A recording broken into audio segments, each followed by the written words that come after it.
pour nous, ils sont tous potentiellement lauréats. C'est-à-dire qu'ils sont tous au même niveau et tous de grande qualité. Et Maman Anderson, Karine, de son prénom, de son vrai prénom, est une de celles qui a été appréciée plus particulièrement par le jury. Mais on ne sait pas la pensée profonde des autres et tout le monde n'a pas voté pour elle. Mais nous ne connaissons même pas le résultat. On sait qui a eu le prix, on ne sait pas combien de voix elle a eu, combien les autres ont eu. On ne veut pas le savoir en fait, parce que c'est important que ça reste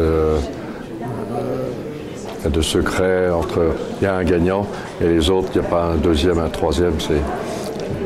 Pour nous, l'important, c'est les trois artistes.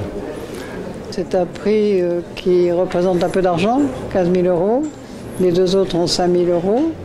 Et ensuite, on achète une œuvre de l'artiste pour le cabinet d'art graphique du Centre Pompidou. Pour s'amuser, on dit pour l'institution, parce qu'effectivement, ça pourrait être à un moment donné une autre institution que Pompidou, mais comme nous sommes très attachés à cette institution, puisque vous savez qu'on a donné beaucoup de dessins, donc on ne voit pas pourquoi on irait ailleurs.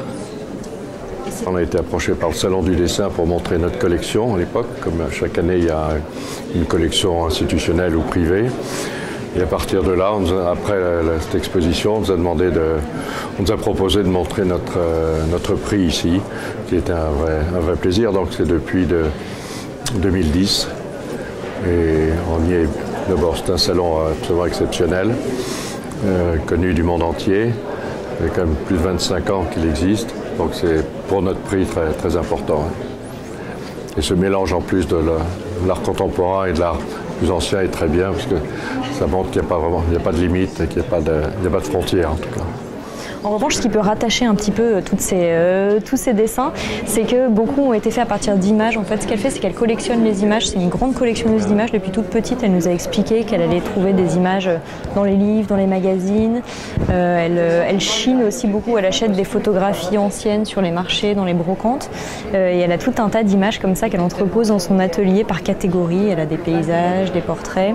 Et quand elle est un petit peu en manque d'inspiration, elle va farfouiller dans ces images et voir celles qui l'inspirent. Alors l'idée, c'est pas de les reproduire de manière mimétique, un peu bête, mais plutôt voilà, de s'inspirer des formes qu'elle va pouvoir trouver dans ces images.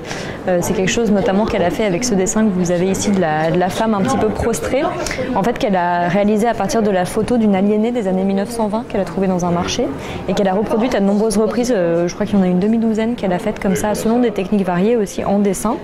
Voilà, donc un motif qui l'a particulièrement intéressée. Là aussi, par exemple, ce que vous avez là, le veau et le chien au pastel noir.